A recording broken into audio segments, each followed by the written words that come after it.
2 minutes pour comprendre. Aujourd'hui, on va vous parler des œufs et on va en parler avec Pierre Joyot. Vous êtes co-auteur de la nouvelle révolution alimentaire. Les œufs, oui, mais pas n'importe lesquels.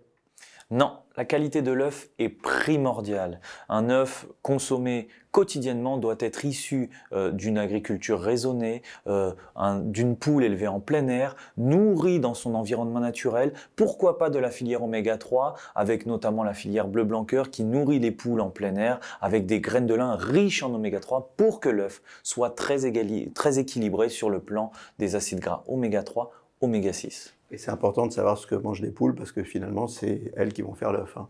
Exactement. Voilà. Ces œufs, comment on les consomme? On peut les consommer sous toutes leurs formes. J'ai même envie de dire crus. Mais on va dire sur le plat, mollet, à la coque, brouillé. Il n'y a aucune contrainte à consommer les œufs sous toutes ces formes quotidiennement et même dans les préparations, dans les gâteaux et dans les tartes. Les œufs, on peut les consommer donc sous des tas de formes différentes. Jusqu'à combien d'œufs on peut consommer par jour? Il faut faire attention ou pas?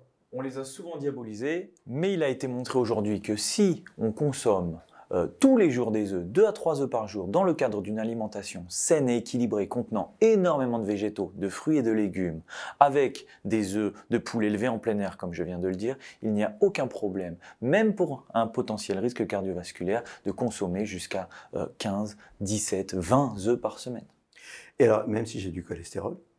Eh bien oui, même si j'ai du cholestérol. Il a été montré que le cholestérol n'était pas un souci par rapport à sa quantité présente dans le jaune d'œuf. Pourquoi? Parce que 85% du cholestérol est fabriqué par notre organisme à partir des graisses saturées et du sucre consommé.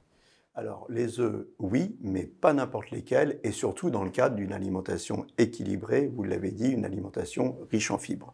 Nos émissions vous plaisent, alors aidez-nous à faire grandir la chaîne. Pour parler santé au plus grand nombre, partagez, likez, abonnez-vous.